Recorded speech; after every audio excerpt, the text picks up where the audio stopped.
Hello, and welcome to the Networking 102 lecture. My name is Owen Redwood, and this is part of the Offensive Computer Security Open Courseware in 2015, hosted at hackallthethings.com. The slides presented today were originally provided by Professor Zhiwen Liu at Florida State University, and we thank him still for allowing us to use them. The video you watched today is largely original video that has been edited for accuracy. Enjoy.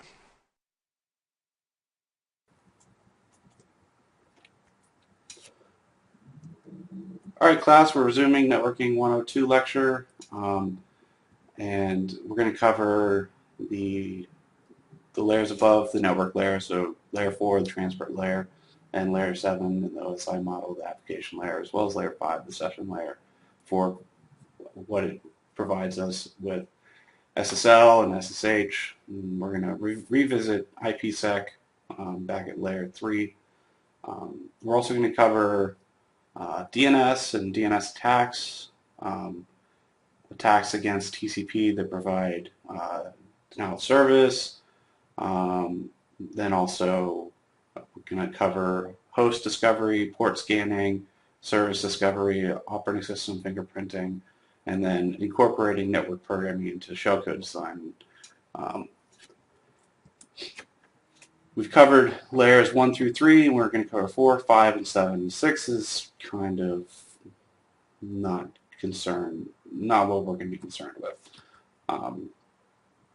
So we're going to cover layer 4, and in this diagram is TCP, but there's also UDP. And the layers below it, such as network layer, are concerned with communicating the physical media up to the point of moving it between computers across the internet. And routing effectively provides this, and it provides it at a best effort approach. There is no retransmission of lost data at this layer.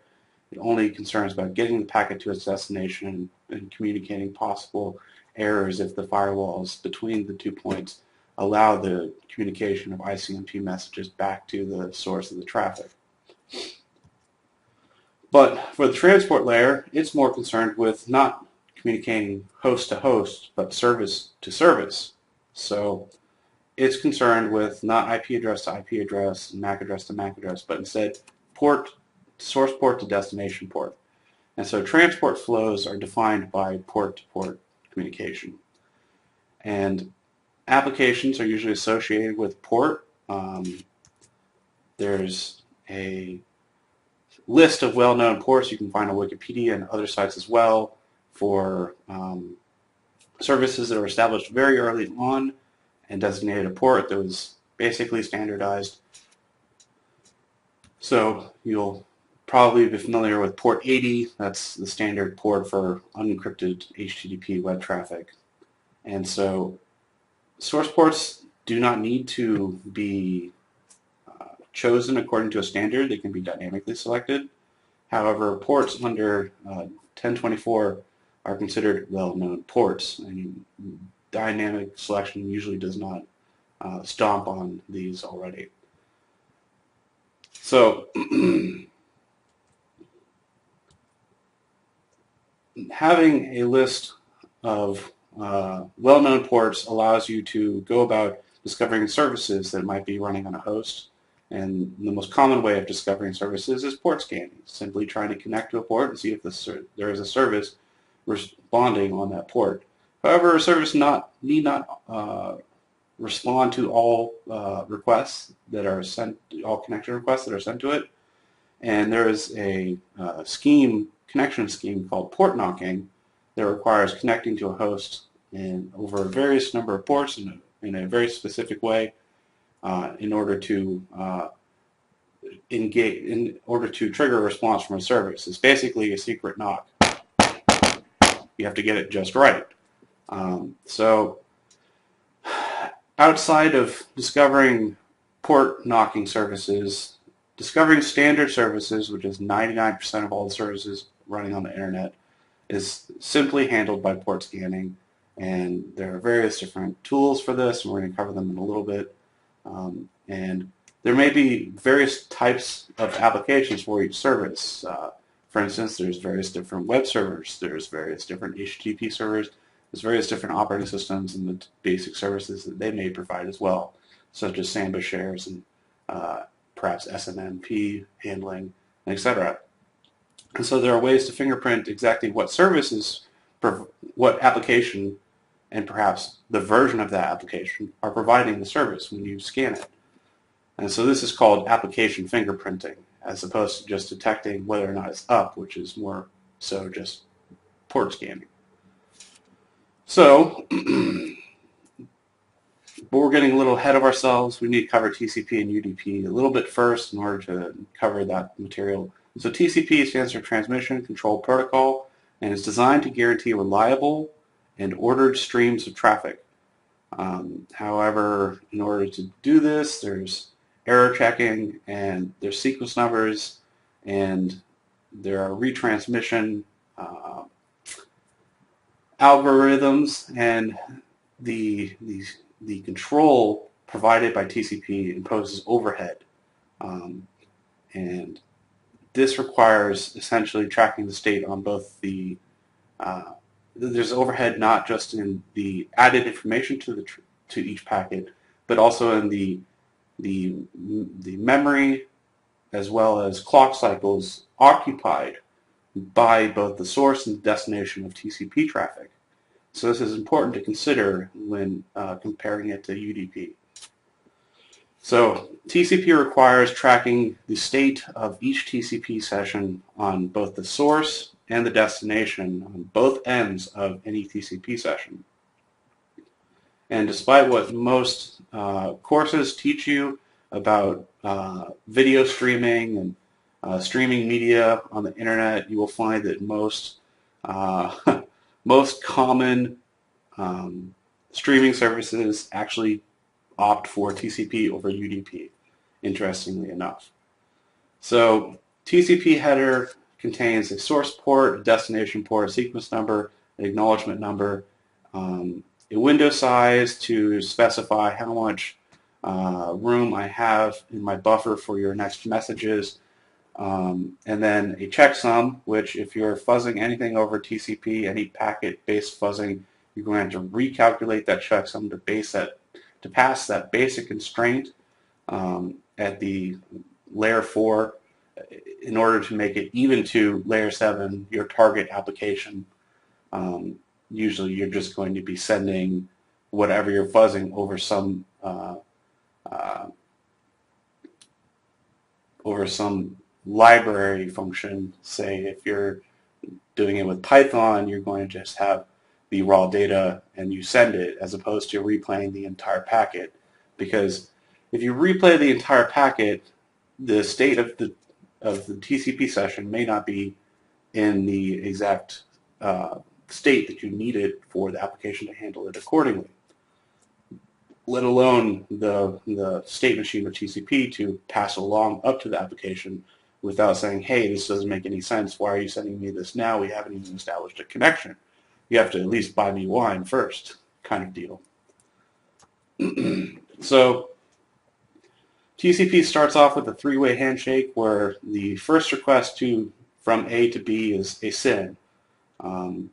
And it starts off with the sequence number, and then machine B, if it accepts the TCP SYN request, it will reply with a SYN ACK, and it will acknowledge the sequence number provided by machine A by incrementing it once, and then it will also provide its own sequence number, and machine B will ACK by incrementing machine B's sequence number by 1, and that will be effectively the three-way handshake.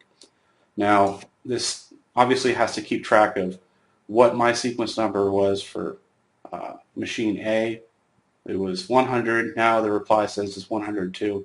Similarly, for machine B, it has to keep track of this sequence number 511 and then 512. And a way to attack TCP services is effectively to flood SYN messages and not care about the three-way handshake at all, just continually starting more and more three-way handshakes. And all implementations of TCP won't hang there forever, waiting for this SYN-ACK. There will be a timeout on machine B's side. However, between the reception of the first SYN to the timeout, it is occupying memory and perhaps through the spawning of a child process to handle the connection. But at least on the operating system's TCP/IP stack, it's going to be occupying memory, at least in the network card buffer, if not in RAM if it gets pushed up to there. So if you have millions of machines connecting to a single server, each one just sending a SYN that's getting handled, that's potentially a very large amount of memory that's being occupied on a large amount of clock cycles that are being wasted by just a SYN flood. So that's effectively what a SYN flood is. You send it as much SYN packets as you can to saturate its ability to handle legitimate requests and thus deny its ability to handle legitimate requests, if not just degrade it or disrupt. So the one way to combat it against this is that firewalls protecting any server can be set to do very basic stateful packet inspection to throttle down the number of half-open connections. However, it's limited in its ability to defend against this very primitive attack. So back to the sequence numbers and how those are chosen. There's usually very specific algorithm that is used to choose the sequence number, and it must be chosen carefully, otherwise an attacker can guess it. And since IP allows you to spoof both destination and source IPs, and the MAC address can be spoofed accordingly as well, anyone can inject TCP traffic if they can guess the sequence number correctly, and this is effectively what is known as session hijacking. So SYN cookies are chosen based off a number of bits that are some crypto operation on the string containing the host IP, the host port, the destination IP, the destination port, as well as a timestamp. And that's all encrypted and put here. And then there's it is appended by maximum TCP size segment, the segment size rather, and then also a timestamp that's modded by some number. Usually it's going to be 32. And this is used as the initial SYN cookie construct, and for both from the SYN and also replying to it, the SYN-ACK. And so if you can guess this or you can observe it, you can take over a session after the three-way handshake is performed, and perhaps also after the initial authentication up at layer 7 is performed as well, and hijack an entire session at layer 4 after layer 7 authentication, to put it in those terms. So in order to do this, you have to be able to, if you're on the local network, you're able to see all the traffic.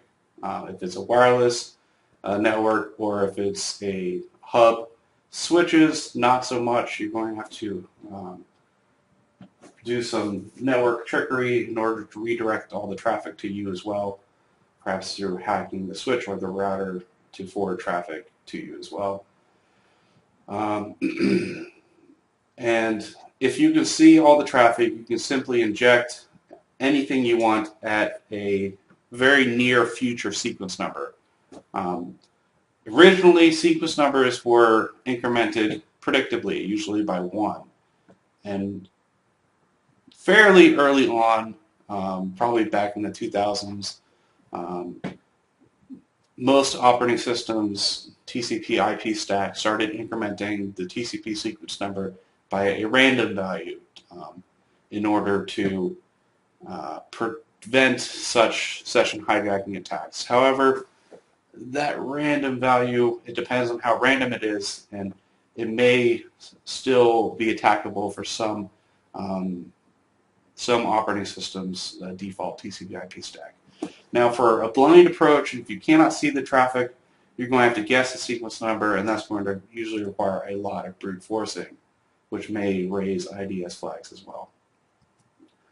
So effectively, what you're trying to do is after a TCP handshake has occurred, and maybe any higher level authentication at upper layer has occurred, hijack the session by guessing the sequence number and then injecting your own traffic and trying to hand off the connection, if you can control the routing between client and server, to reroute to you,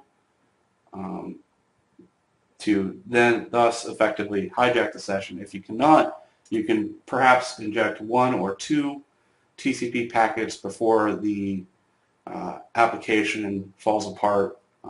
Perhaps a later part of the session requires you knowing the cookie that was stored on the client that you may not be able to decrypt or guess or brute force, and thus you would fail any further authentication requests, such as interpage navigation usually requires sending a cookie for each post and get request at the HTTP layer, and we're going to cover that in later lecture. So in order to even navigate to a web page, there is a service called domain name systems, because human beings cannot remember IP addresses. That's why we have URLs. So DNS is designed to be a hierarchical service to resolve domain names to IP addresses, and the namespace is divided into non-overlapping zones. So for domain.cs.fsu.edu, there are going to be various DNS servers. The uppermost one is going to be the .edu, which is the last three characters here, which is usually the URL suffix, and whatever happens after this is usually in the form of a slash and then some specific resource that is requesting from the given server. So then past the uppermost DNS server for the edu domain will be a domain server for the fsu.edu domain for all the departments of the FSU, all departments and colleges of FSU rather. And then there will be another name server for the subdomain cs.fsu.edu. You can have a number of DNS servers per zone, usually for providing reliable availability. And DNS does use TCP to facilitate zone transfers. However, DNS responds to all domain name requests via UDP. That's an important thing to note on this bullet point. So, like many parts of the internet when it was originally designed, there was no security considered, and there are a number of ways to attack it. DNS as a service, you can do cache poisoning, you can do full zone transfers to map out a network, you can do denial of service style attacks, amplifying DNS requests to point to a victim or a target rather. And effectively, when a user tries to request, say, www.domain.com, it's going to its web browser or operating system is going to contact the closest name server it has, which is usually the DNS server provided to you by your internet service provider, and your computer will ask that name server to look up the address of domain.com. If it has it in its DNS cache, it will apply the domain.com is at x.y.z. blah blah blah IP address. And if it doesn't, it will contact the authoritative it will, well, I'm sorry, it will contact the root name server to find out who is the authoritative server for domain.com, or the destination zone, domain, rather. And the name server will reply with the address of the DNS server that is the authoritative server for that domain. And so the ISP will reply to you, say, hey, go ask this guy. And this guy is the authoritative name server for your destination. And so you go do that, and it replies that 1.2.3.4 is the IP address for your given URL.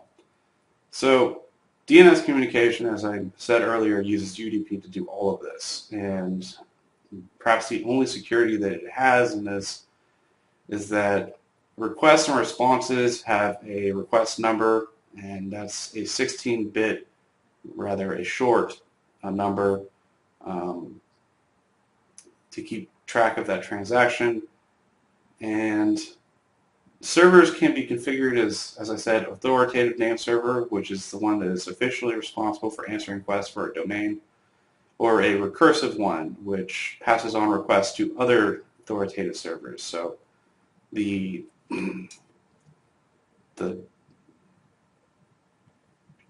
root name server here replies with who is the authoritative name server for the given domain, if it doesn't already store it itself, if it's not already an authoritative server for that given domain. So servers can also be configured as both, and that's where it becomes complicated, and they can also be misconfigured. So very old implementations of DNS would just accept any information it gets in a reply, and anyone could pose as a false authoritative name server and say, hey, google.com is actually here. Send all the traffic going to google.com here.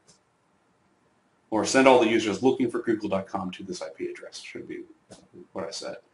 Now, in order to do cache poisoning on servers that require a correct transaction ID, you simply just have to brute force 16 bits and trigger a request at the same time, while posing as an authoritative name server as well. So effectively, what you do is you send a large number of queries to the victim name server, all for the same domain name, and the attacker also sends spoofing from a different IP address, which is going to be the IP address for the root name server or the authoritative name server, saying, hey, this is the IP address for this request. So it's spoofing both ends of the communication here between, going back to this slide, between the end user as well as the root name server or any other intermediate server between it and the eventual authoritative name server. And so it's posing as end user and also the authoritative server in order to convince the intermediate name server that, hey, you should cache this malicious IP address as the destination for this domain name. So whenever a victim comes along trying to access that domain name, it will be provided your malicious IP address instead. So given that DNS is inherently insecure, DNSSEC has come about, but it's been under development for over a decade and it's not really been deployed yet. It's only providing authentication and no confidentiality to whatever domains you're requesting.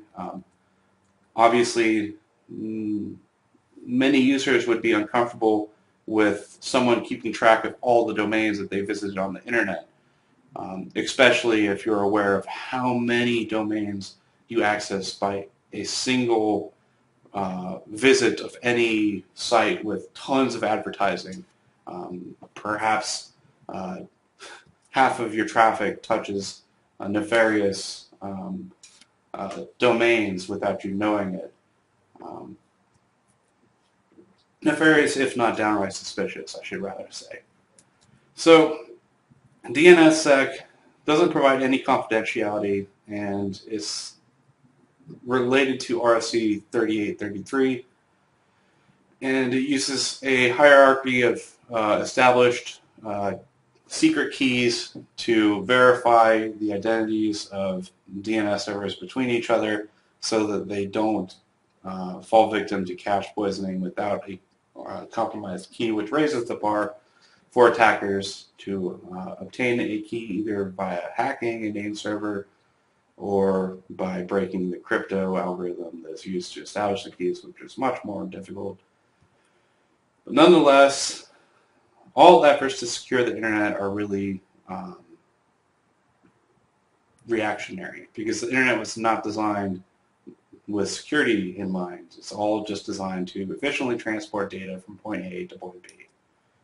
So going up towards the application layer, SSH came along after, I guess, people woke up and realized that its alternative or predecessor, RSH, which is remote shell for Linux and Unix systems, has no security whatsoever, and SSH came about to provide integrity and confidentiality to a remote shell session. So it can be piggybacked to provide SSH tunnels and other things. And effectively, it is built on top of SSL and TSL, or this should be TLS, it's a typo. These are not my slides, I should add. So you should all be familiar with it. If you're a CS student or have done any programming at FSU, you have to SSH in to the server. Your username is sent in plain text, and your password should be sent over an encrypted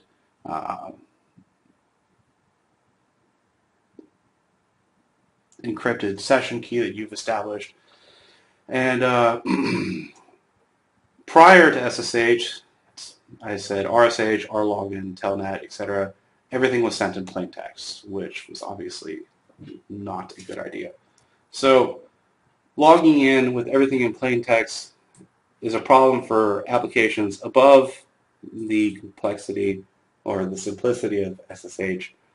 So web traffic, obviously you shouldn't log into a website if it's not HTTPS because your credentials will be going over the wire or over the air in plain text or clear text. And anyone can view them, save them, and then log into your account, whatever it may be. So SSL provides security for both web traffic as well as SSH and other sessions and other applications and services that rely on it. It was designed back early on by the Netscape group, and I talk about it later in the semester. And SSL is largely a series of 4 a.m. decisions, and there have been some notable crypto attacks against it, as well as many implementation attacks against it as well. So SSL effectively provides one-way authentication for most of the time. For instance, if you're dealing with a website, you want to make sure you're dealing with the right website, especially if you're doing any form of banking or shopping, etc. And when you send your credit card information to perform any purchase, you want to make sure that whatever you're purchasing isn't altered, there's some integrity there, and your financial details are also confidential, not shared or exposed in any fashion. And on the other end, from a protocol standpoint, there does not need to be mutual authentication. Authentication can be handled at a higher level, effectively layer 7. And that's basically the domain, the business logic of any application. But SSL can be seen as existing at layer 5 if you subscribe to the OSI model. So this is the TCP/IP model, however, and the socket layer sits, or also known as sometimes the session layer, sits between the transport layer and the application layer. And SSL is essentially,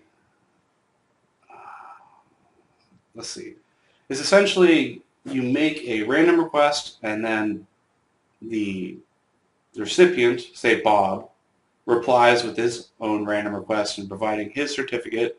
The certificate provides his public key, and it also provides a signature that's signed by a trusted third party that both Alice and Bob should know, so that Alice can verify that this is indeed the certificate and has a signature that I can go verify um, with the trusted third party's public key. And then Alice replies with her encrypted response to Bob's random request, encrypted with her own key, and Bob responds accordingly. And a common man-in-the-middle attack would be not common, but a very academic man-in-the-middle attack would be for Trudy. If Trudy can intercept all of the traffic, control the entire traffic flow between Alice and Bob, to intercept the second request and substitute Trudy's certificate instead of Alice's, and hopefully the rest of the transaction would be Alice then sends a reply using Trudy's details and encryption and her key, and so on and so on. However, this is going to be easily defeated if Alice makes any attempt to verify the certificate sent in message 2. However, as was recently discovered, there was a CVE, a zero-day that came out just last week in Apple iOS operating systems and all implementations, libsecurity SSL library, and specifically SSL keyexchange.c did not check the validity of the signatures in the TLS server key exchange and SSL, and that allowed for any man-in-the-middle to spoof an SSL server and intercept all traffic and intercept and decrypt all traffic going between two parties. Another vulnerability in the implementation of SSL was an antivirus application that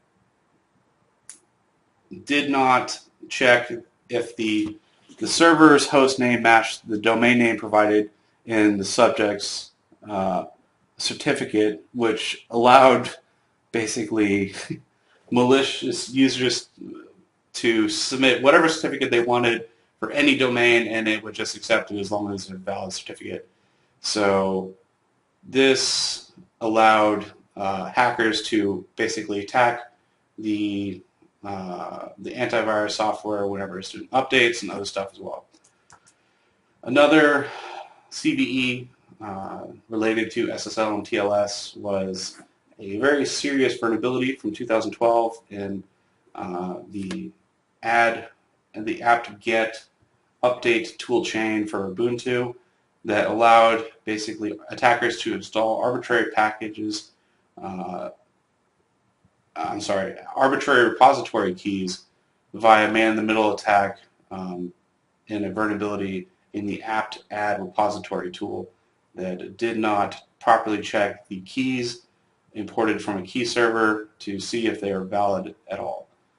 So it just took all of the keys provided to it in a key server response and accepted them as is, so a key server response can be completely spoofed to facilitate a man-in-the-middle attack and allow an attacker to install whatever packages he or she wanted on the victim, and that would usually install them also at root, which is pretty serious. So another protocol that failed to implement TLS properly was Google's SPDY, SPDY protocol in versions 3 and earlier. It would not encrypt or protect HTTP headers, and this, as well as other data that was sensitive, and it effectively enabled what is now known as the the crime attack against SSL and TLS, and we're going to cover that in a little later lecture. And we didn't cover SSL very well in depth at all. I'm saving that for a later lecture because we have a lot to cover in this one. So we're going to revisit IPsec because it does something very similar at a lower level, and I sped through it last time. And we've covered these slides, how there's internet key exchange and encapsulated security payload, and the two different phases, well, the two different parts of IPsec, two different phases of internet key exchange, and then there's two different modes of IPsec. Yes, this is all very confusing. I don't expect you to memorize it all, so just bear with me. So IPsec's transport mode is designed for host-to-host communication, is much more efficient than the other mode, and the IP header is left untouched. It's there in plain text, and a second header for the encapsulating security payload is put in there, and the data is then appropriately encapsulated, or rather protected. In IPsec tunnel mode, it's designed to provide firewall-to-firewall communication for facilitating encrypted tunnel, much like VPN. And the original IP packet is encapsulated in IPsec, and it's going to be in plain text. And once IPsec tunnel mode has been established, there's going to be a new IP header, the encapsulated security protocol header and authentication header, and then the IP header and the data headers are going to be encrypted in this tunnel and will not be viewable by an outside attacker. So all hosts communicating over IPsec tunnel mode masquerade as the IP address for their given firewall and communicate to the host behind the destination network firewall, effectively providing a virtual tunnel between the two networks. So this masquerading prevents an attacker from knowing which hosts are talking between the two networks, and thus provides a great level of confidentiality between two networks, just at the network level, which is useful. However, tunnel mode is not very efficient, according to most, and transport mode is a little more efficient, and that's all we need to know about IPsec. It's not widely adopted as a standard protocol, I should say. So we're going to breeze through wireless discovery tools. I'm not really going to cover wireless hacking. It's too trivial. You could pick up a tutorial for any of these tools and probably do it in about 10 minutes against a web network. So Kismet is perhaps one of the most mature tool sets that can do 802.11, layer 2 wireless sniffing, detecting, and I guess hacking. It requires that a wireless card has raw monitoring mode, and that may be limited by the hardware and or drivers for the hardware. So there are various different plugins to the Kismet platform that allow sniffing other media and other protocols, and these are all community written. AirCrack and the AirCrack NG suite is useful for attacking WEP and WPA encrypted wireless networks, and can recover keys given enough packets have been captured for both. It's pretty straightforward. You're not required to know this stuff. ASLeap is another one. Wireshark is not just for wireless network hacking. So Wireshark is perhaps the best open source network packet analyzer.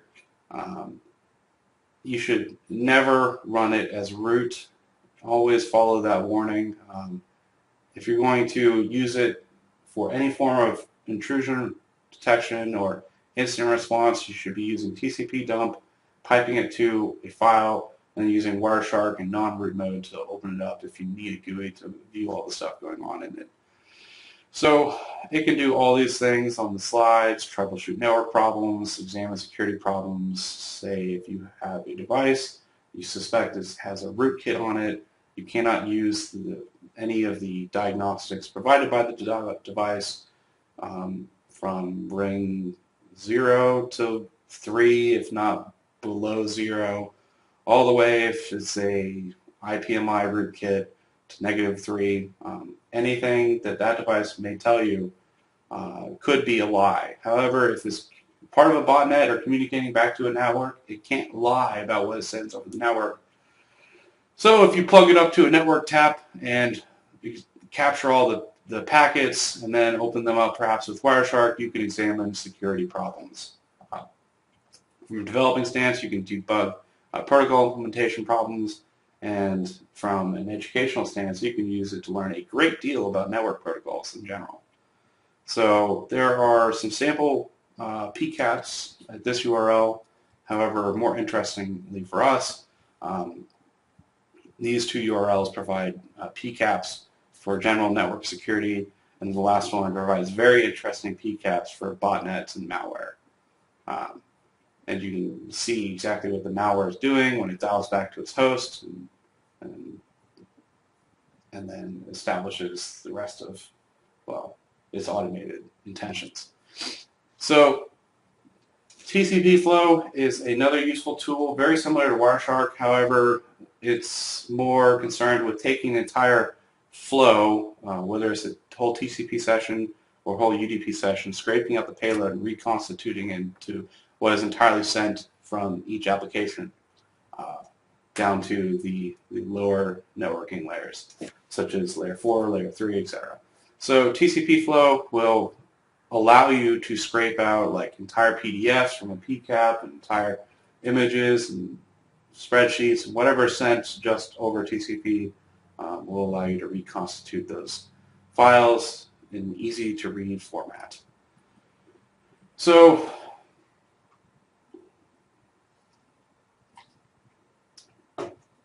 discovering hosts on a network is important for determining whether or not there are unauthorized users on your network, as well as detecting targets on the network. So a host may be on a network and may be, say, asleep, or may be very active. Perhaps it's an infected system and it's after midnight and no one's at work and it's sending out a ton of traffic. Perhaps it's exfiltrating secrets while no one's at work, hoping that under the cover of night it can get away with it, or at least go unnoticed. So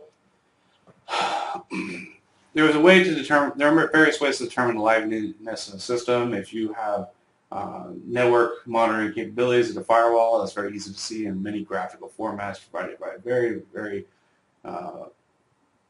wide variety of network flow monitoring tools, usually just called net flow monitoring.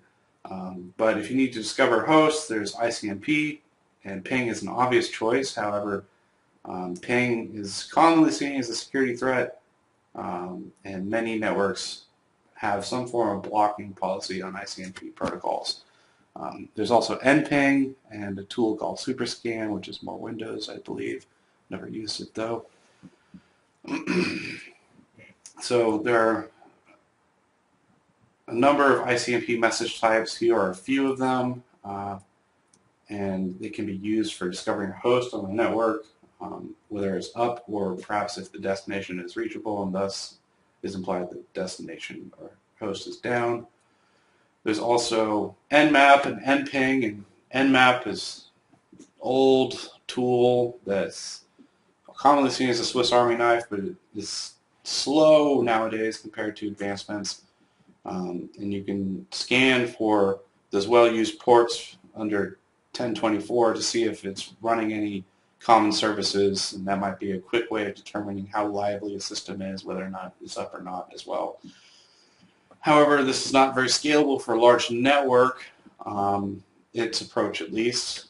It does a lot of blocking to prevent saturating the network, so it doesn't DOS a given bottleneck with its scanning traffic. And nping can be used to discover hosts via TCP UDP, and it effectively queries several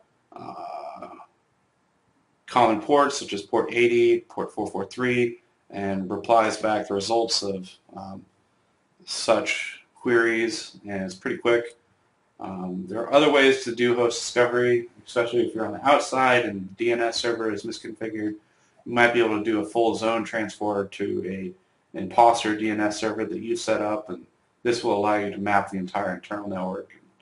I don't really want to go into more of the details on this for various reasons. So past detecting whether or not hosts are up and mapping a network, there is port scanning, which, as I've already said, and techniques related to it that allow you to determine what each host is running. And so basic connections over TCP or UDP to a target system lets you determine what hosts are up, running, listening, and will reply to basic requests. So there are various different scanning types. Full TCP connection will do a SYN and whole standard connection and then tear it down normally with a FIN. Certain scans will just do SYN, not worry about the handshake, just look for the reply back. Similarly, sending perhaps a FIN request and seeing if there's any error messages saying, hey, this is a packet out of the normal state machine, this is an error, et cetera, et cetera. So Nmap has a lot of different flags, more than most people understand, and can do a lot of different things. However,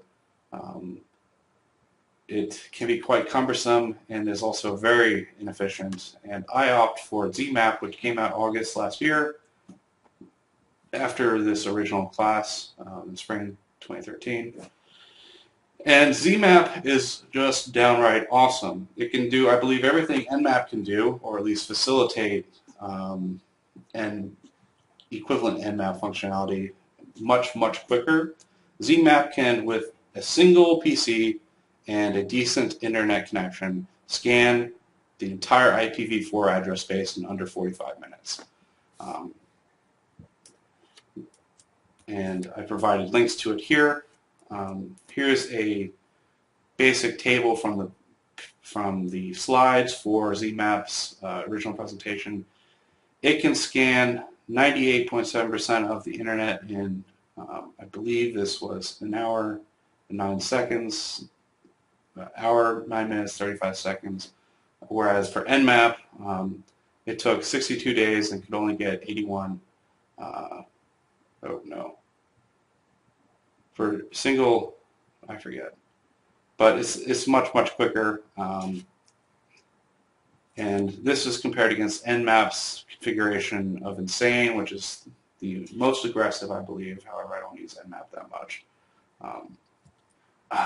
And so this slide is taken from the ZMAP guys. I believe it's worth talking about the ethics of doing active scanning.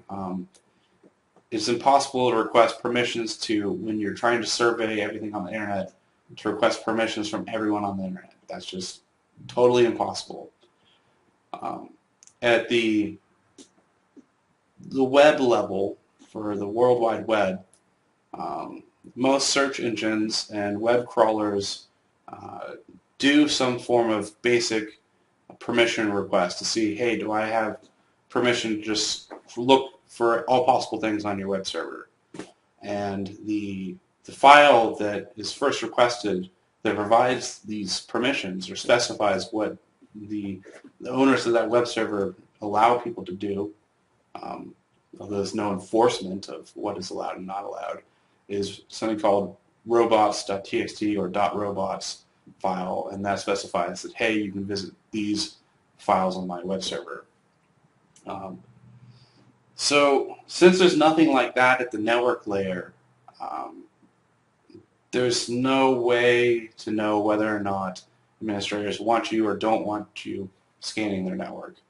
So some administrators may react hostily, and in their presentation they discuss that I believe when they scanned the entire internet, they received hostile responses by email from I think 15 system administrators, and they were outright attacked by two networks with denial of service traffic, which is very interesting. Um, so what ZMAP does in order to reduce the impact that its scanning does is distribute the load of its scan randomly so that it's not iterating across a network from address 0 to address 1 to 2 to 3 to 4 to et cetera, in an incremental way, such that it would be very bursty to receive such traffic. Instead, it where levels it to randomly order the host that's scanning, so your network won't be scanned all at once. It will be scanned over the 45 minutes it takes to scan the entire internet, which will go completely unnoticed to most system administrators. So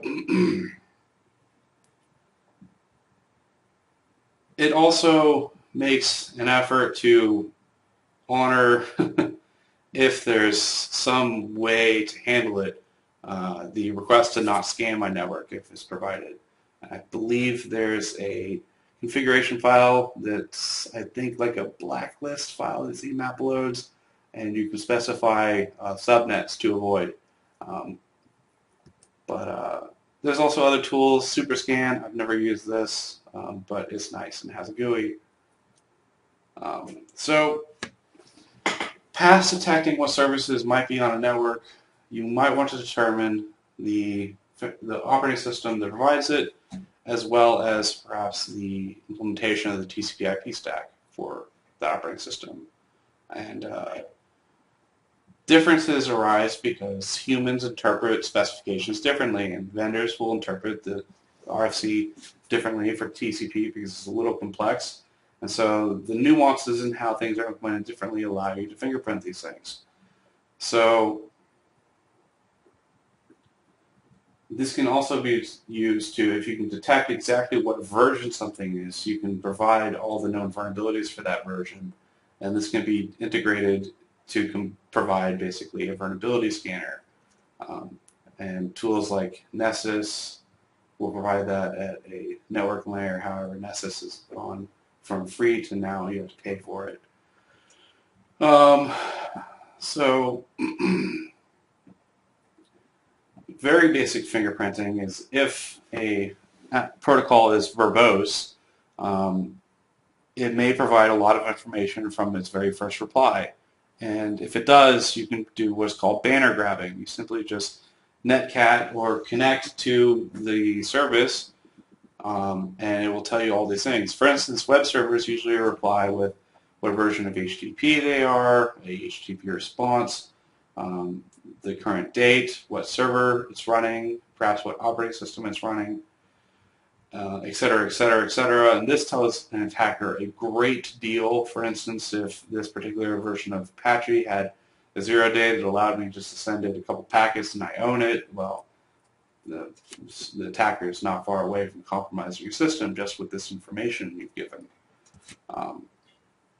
There's also another protocol that I believe has largely died out, but is unfortunately very common in critical infrastructure. It's called SNMP. I like to call it security is not my problem, SNMP. It stands for Simple Network Management Protocol. It will tell you almost everything about a host, and was designed for managing networks and make it very, very simple. However, it's extremely insecure and usually protected by weak passwords, and it only allows passwords under a certain length. And once you can compromise the password, I don't believe there's any brute force penalty. You can just sit there and crack away at it, or break the crypto, the weak crypto that's used to communicate it, or encrypt the session. There are tools such as SNMP util and SNMP walk that allow you to enumerate all hosts on a network, their operating systems, their applications, all the users for each operating system and each host, and perhaps their password hashes as well if SNMP is set up to be so friendly, which is just beyond ridiculous. So if you've amassed all of this data, it can be a lot to keep track of. There are tools to basically fill the data into a database. Metasploit has, I believe, SNMP modules and NMAP modules that just plug the results into a database, which is very easy for generating a report and managing the data. So we've covered these layers so far, and we're going to go back into exploitation and explore networking shellcode, and specifically port binding shellcode. We're going to explore how to, instead of, before I get ahead of myself, we're going to explore how to exploit a system and get it to pop up a service that we can connect to, a new service on perhaps a new port. So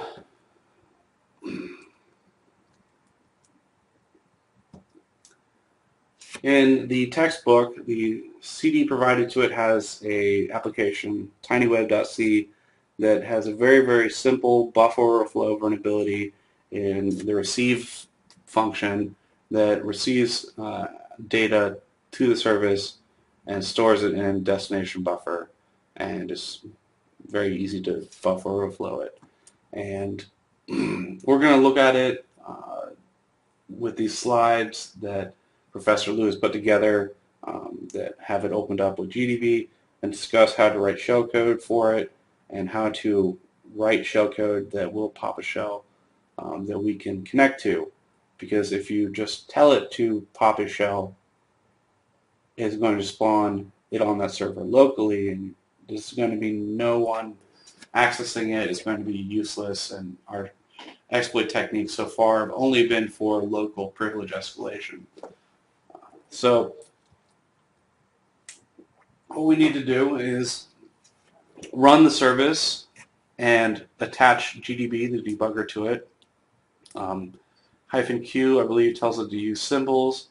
-PID tells it to attach this process.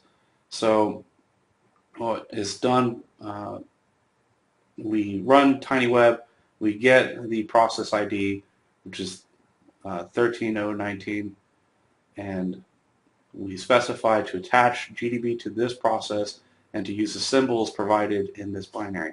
We haven't talked a lot about symbols.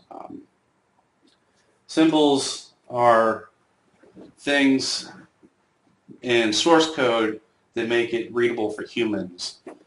For instance, when you're using a variable int x equals 5, when it gets compiled, the variable name doesn't get translated into the binary.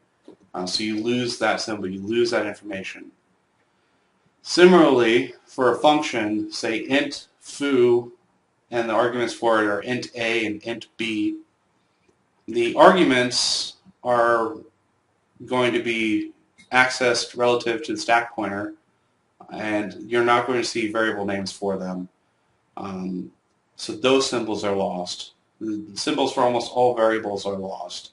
However, the function name foo, usually by default that symbol is preserved, and you'll see a call foo or a call printf or a call exit or a call socket or a call connect in the disassembly, and that information is facilitated by symbols that are provided in the binary by the compiler.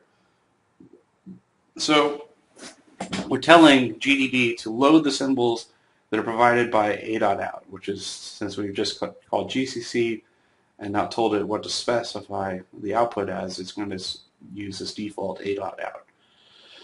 So this is going to let us view the basic functions that are preserved in the binary. So what we need to do is set a breakpoint for the source code handle connection, if you have the source code up, it's at line 62 in tinyweb.c. You can pause the video now to load up the VM and look at the source. It's really concise. Essentially what's going on is there's a 500 character buffer called request, and it's vulnerable to a buffer overflow that allows you to write up towards ESP, obviously towards higher memory. Overwrite the return address. So what we are doing is we are going to have to find where this buffer occurs on the stack, and if we have GCC specified to provide all the symbols it can, however, it will provide the symbol names for the variables. So we're able to just tell GDB to tell me what is that request. And so request will be at this memory location, and it will be all zeros because it's zeroed out. And so tell me what is that request plus 500 will specify that at this location this memory address is. And this was all facilitated by telling GCC to compile with the -G flag, which tells it to be as verbose as it can when preserving symbols and provide as much preserved symbols as possible. So that's useful for facilitating exploit development on a open source project. However, many applications and products out there are compiled with symbols completely stripped out and some mild form of obfuscation going on, as well as perhaps just a CD key involved, and the logic to check it may be spliced throughout the application code. But I digress. So we've loaded up GDB, attached it to the process. We set a breakpoint on handle connection, and we know to use that breakpoint just because of the source code provided to us, and I've skipped that part. I encourage you to go look at it if you haven't already. Then we look at basically request, and this is the destination buffer for the function that calls the vulnerable function right after handle connection. Handle connection basically is the function that has this code. And so receive line, when we call it, is going to put all the data that it reads up to a null terminating character or a terminating end of file character into request without caring what the size of request is. So the following GDB commands allow you to view what is that request plus 500, and then using the address here plus 4, 8, 12, and then 16 would be down to the next line. So this is why this is plus 8. Allows you to see what this is, if you couldn't see it just with here, but the slides are illustrating that you should look here because this is going to be where the return address is. And if you've worked with a debugger long enough without ASLR on, it's pretty easy to recognize where a pointer to the .text segment is, because it usually starts with 080 something. And so by viewing the memory just after requests end, which is 500 characters at the beginning of a request, you can incrementally try each one to see if it is indeed a pointer back to the text segment, which would thus be on the stack, the return address that's been saved. So after determining where the return address is, effectively what you want to determine is how long of a buffer do I need to fill up in order to start overriding the return address. And so the math here is that it's instructing GDB to print the difference between the start of the request buffer to the provided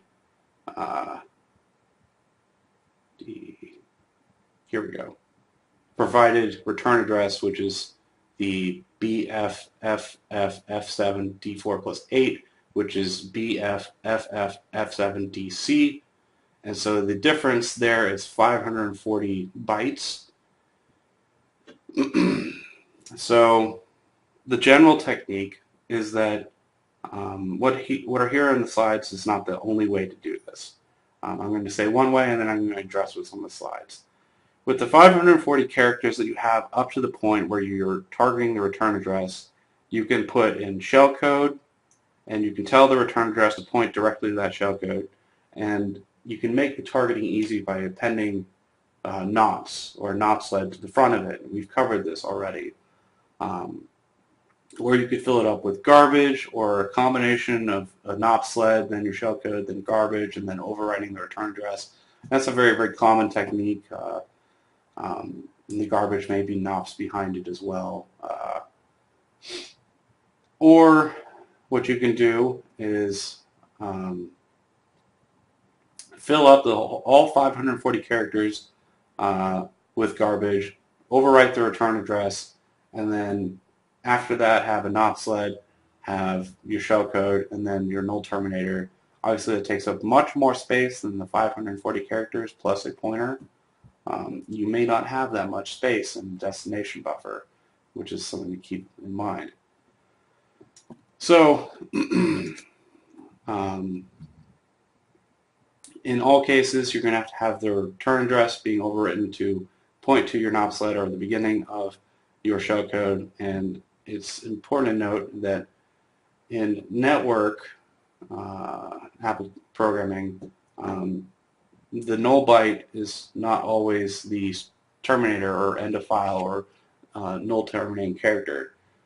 Often network applications instead use the line feed new line characters. These are two characters to terminate user input or terminate a string. Usually the reason is that applications in each packet, you're not just going to want to send, if you're sending, say, your first name and your last name, a packet just containing your first name, and then a packet just containing your last name. You may have multiple strings in a packet, so they may have, they're obviously going to be null terminated. So you can't terminate your whole packet with null terminator. You have to use a new character combination or a new terminator. So the decision very early on in networking design, operating system design, was to opt for the line feed new line character combination to specify that this is the end of the application data in this packet. So we're going to have that as the last character on our shellcode. So in order to have a useful exploit, as I said, if we spawn, just tell it to spawn a shell with the shellcode we've written so far and tried to do so far, it's going to be pointless. It's just going to spawn a shell, a local shell on that remote server, and we're going to have no way to control it or influence it. And I don't believe any user on that server will have a similar opportunity. So one of the most simple approaches is to exploit the service and fork and listen to any connections on a new port that we've opened up, and we'll provide connections to that port a shell or shell access. So the following shellcode, you can find the source for it in tinywebexploit2.c on the book's source code. And we're going to dive into how to write such shellcode. There's effectively 4 main functions we have to call in our shellcode in order to handle accepting connections to a specific port. So the functions are highlighted in orange. There's the socket call, the bind call, the listen call, and the accept call, and all the code in between is simply setting up the data structures that are needed to facilitate these calls. So socket is going to establish the socket. It's going to return a file descriptor, which is going to be an integer. So sockfd is going to be an integer. And for the socket, there are various options that are specified, usually in a socket library .h, I forget, somewhere for the version of C, and they specify AF internet or PF internet, INET, whether it's TCP stream, sock stream, or UDP, and I forget what 0 here is, or I believe that's the IP address, and so 0 specifies any. So what's happening here is that host adder, this is a struct of sock adder in type, and host adder is being set up to have the host byte order setting specified, which is AF INET, the port to be used, and that's translated to the appropriate byte ordering for the given network. You'll cover this in networking classes. Not necessary to know this at the moment, and I don't believe our exercises or tests will worry about network ordering. Everything will be the same endianness, and that's what byte ordering means, little endian or big endian, and x86 is all little endian.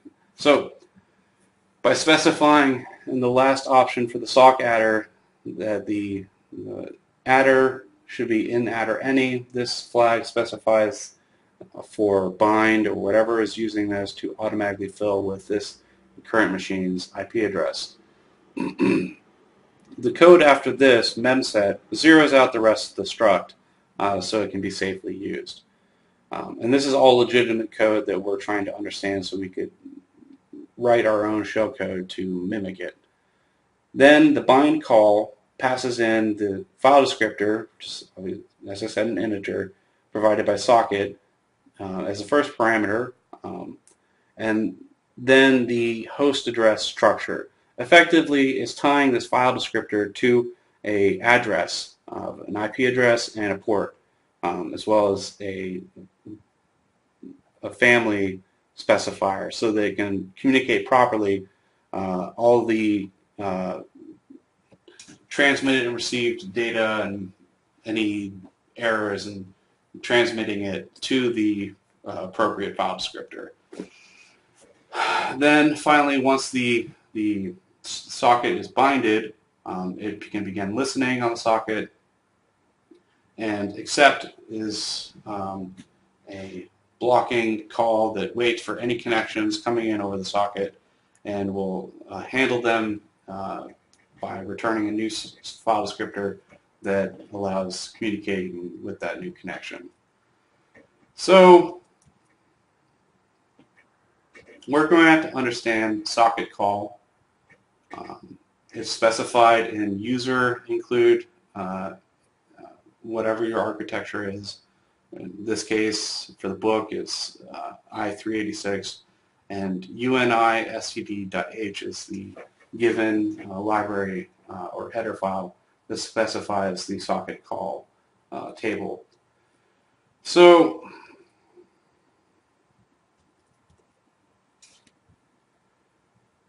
we covered the system call table and how one is exit and there's other things, and you put them into EAX to specify what system call you are making. And so socket call is the system call 102. So you put that in EAX. However, socket call has its own library of different functions. And so to specify what type of socket call you are making, you put the appropriate function call number in EBX. So EAX stores the system call, EBX stores the socket call, and then ECX is where the arguments start. So ECX, EDX, etc., etc. Obviously, whatever calling convention is being used, whether it's CDECL or fast call, will obviously influence how this should be done. And we're going to cover fast call later in the semester in the return-oriented programming lectures. So we have this table of socket call functions. There's just socket, there's bind, there's connect, there's listen, there's accept. We've already looked at socket, bind, listen, accept, and we need to write shellcode that calls them the same way the previous sample code did, so we can tie that together with an exploit and provide a remote shell. So in order to pull off passing a structure, which is what bind has to deal with, we have to point an address to a structure, but that structure we need to construct. So we need to know how it looks like in memory.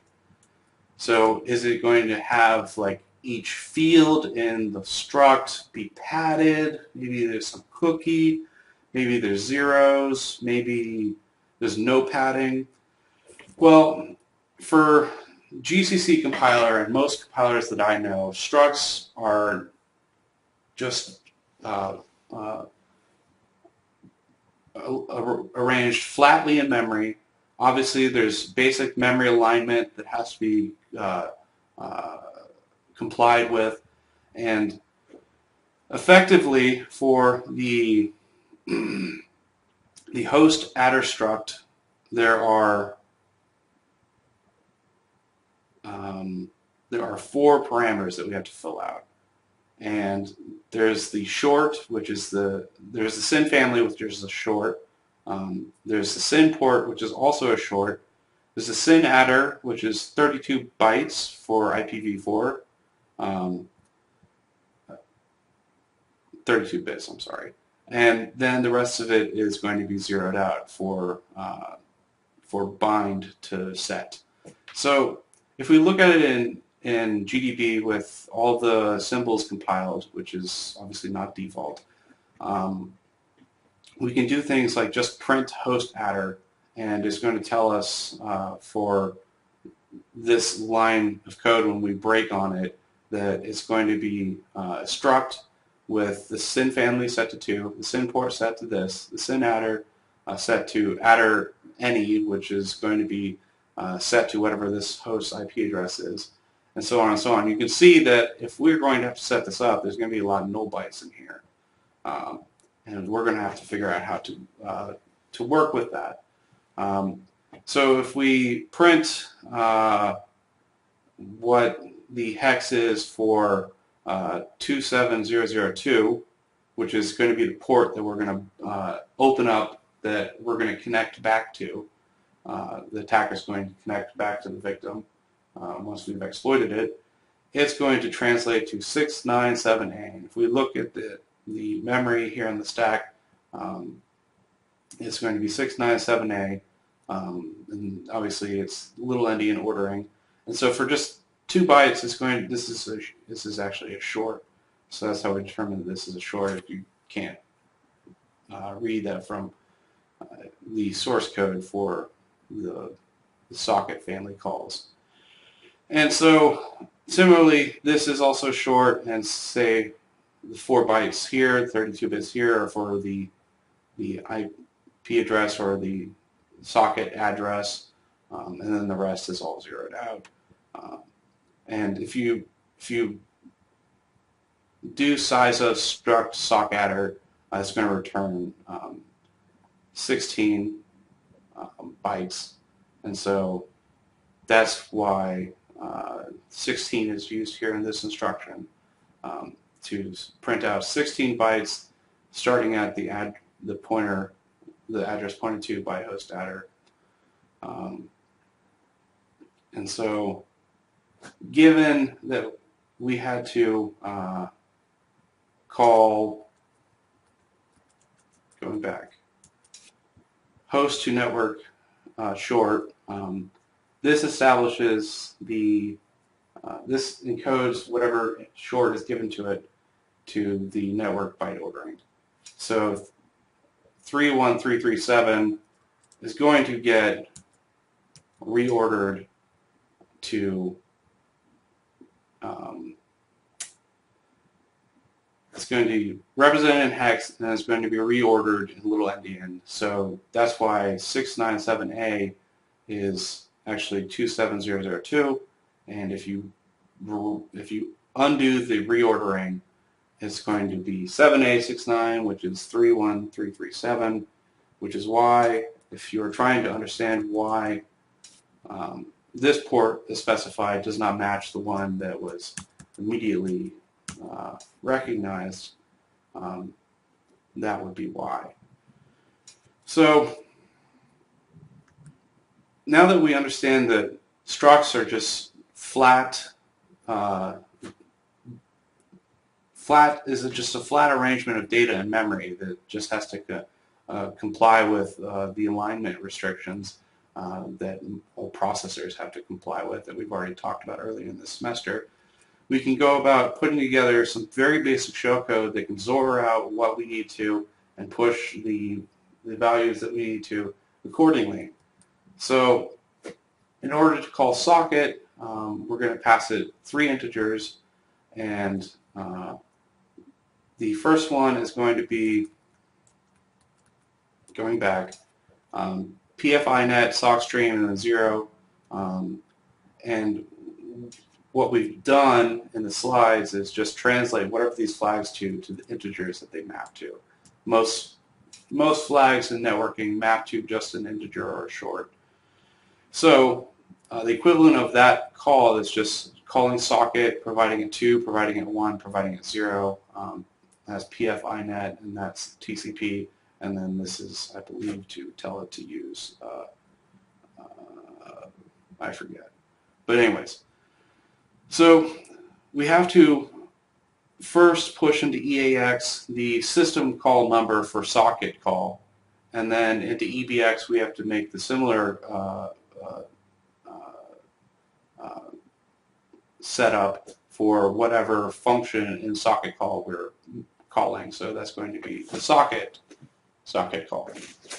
So what we do here is push byte hex 66, which translates to 102 in decimal, and we pop it, which is effectively just a concise way of setting EAX to byte 66 without any null bytes in it. CDQ is a silly and over-engineered instruction in x86 that you're not going to have to know about for this class, but if EAX is even, calling CDQ will XOR out EDX. That's one of its main purposes in exploit code. Then we have EAX set up, we have EDX set up, and we're going to use EDX later. Now we set up EBX, so we XOR it out, and we're going to have to set it to 1. And then we begin the arguments for the socket call, so 2 and 1.0. And so we have 0 in EDX, and we push the arguments from right to left on the stack.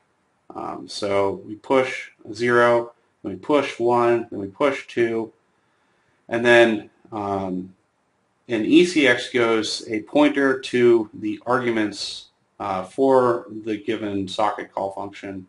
So we move the stack pointer to ECX, and the stack pointer, since we just pushed our values onto the stack, will point at AFINet equals 2.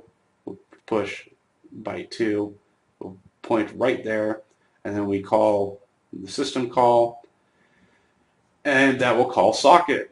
And so socket's system call will store the result in EAX, so we need to move that to ESI or some register for being used later. We're going to have to keep track of it. Then what we want to call is we want to bind the socket provided by this function to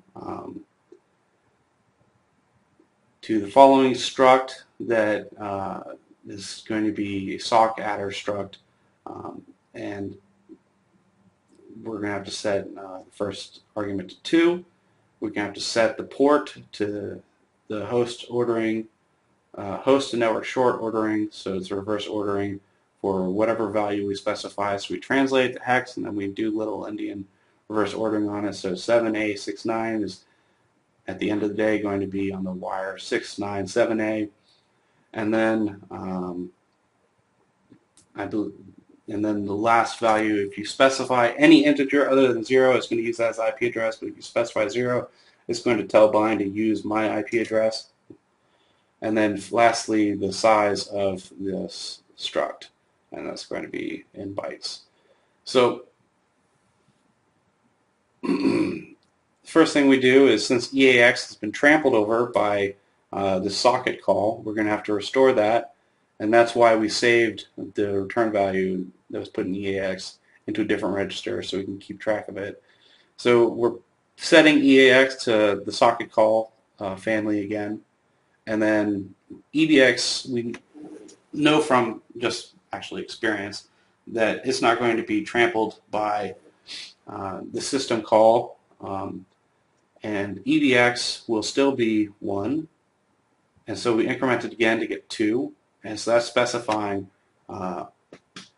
what socket call function we are going to use, and that happens to be bind. That's where the 2 is. And so EDX is going to be 0 still, and then we're going to push, again, from right to left, 0, the reverse ordering for the port, and then BX, which is the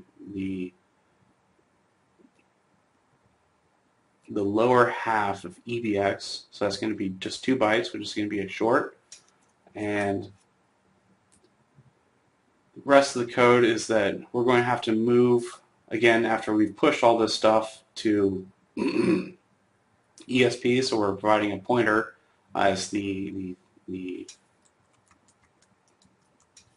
argument here in ECX. This is how this is all handled by socket call. So after that, we push 16. That's the size of the socket struct, the sock adder struct. Then we push ECX, which is going to be a pointer to ESP at this point, and we're going to push ESI, which is finally the descriptor provided for the socket. And then we call the interrupt to do the system call, and it's going to bind the socket to this IP and port address. Then you can begin listening to it. So this following shellcode moves again, since EAX is trampled. We're not going to check the return for bind. It returns 0 on success, and our shellcode is not going to be complicated enough to do any form of error handling. So if for some reason it was not able to bind to the address, for instance, if that address is already in use, this is all just going to fall apart. But moving on, listen is going to I forgot to explain that we're moving the stack pointer at this point into ECX, so we can point to all the arguments so far, and that's needed for the socket call. So in order to do listen, we again set up EAX to have the system call number 102 to access the socket call API. We're calling the listen function, so EBX is still 2, and going back to the table, we're going to need to make it 4, so we increment EBX twice to make it 4, which is sys listen. This should be tabbed over. Ignore listen parentheses. It's not a valid assembly. Then we push EBX, which is going to be 0, or rather it's going to be 4, sorry. And then we push ESI, which is still going to be the socket file descriptor. So we're pushing from right to left, 0 or 4. I don't think it matters. And then we push the file descriptor. Then we save the pointer to this struct into ECX, and then we call the system call. We don't care about the return address for listen. The return value in EAX for listen. We continue. We know EAX is trampled, so we set it up again. Then we set EBX to what sys accept is, so we can make the accept socket call. So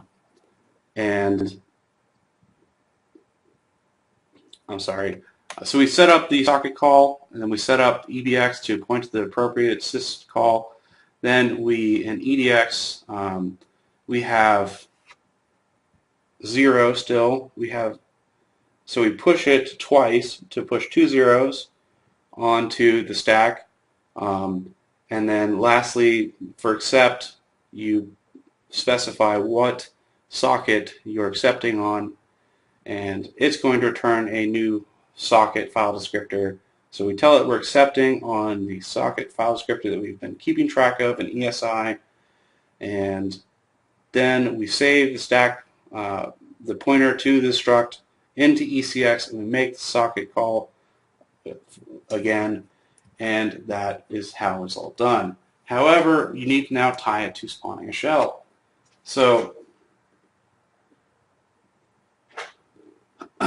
sockets are just file descriptors that can be read from and written to, and by swapping the standard input, output, and standard error file descriptors for a process with a socket via the dup2 system call, you can tie everything going in and out over a socket to the standard in and out and standard error of a process. So if we have a process that we spawn as the shell and tie all of the standard in, standard out, and standard error to the socket that we've told it to bind a listening port to, we can allow for an attacker to connect.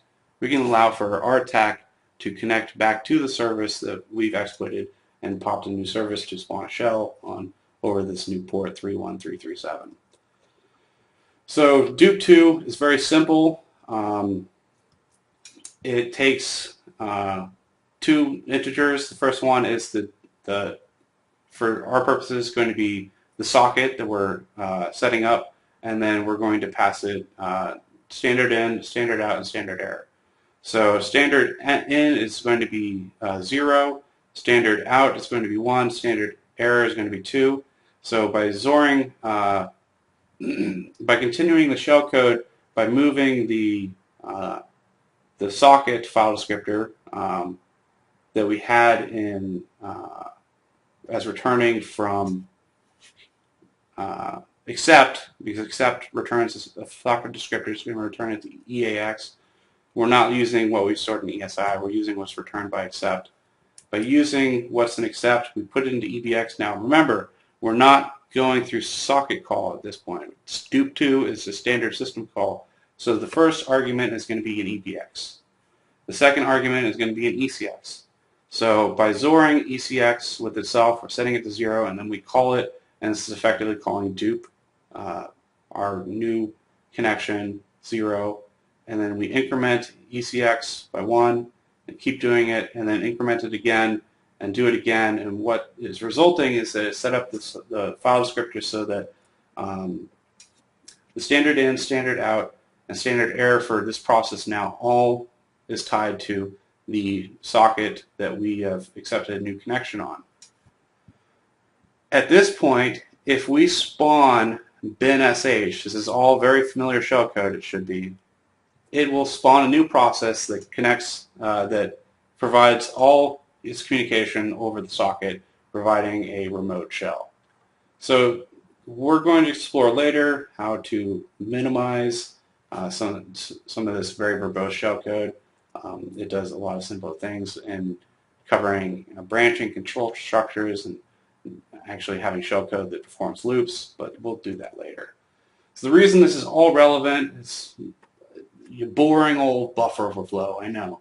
However, such a boring old buffer overflow is found in Python's default networking libraries, specifically the function receive from into remote shellcode.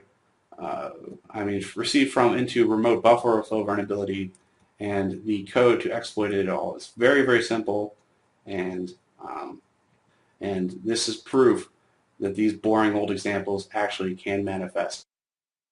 In conclusion, we've covered, between the two lectures, layers 2 through 5 and the application layer 7.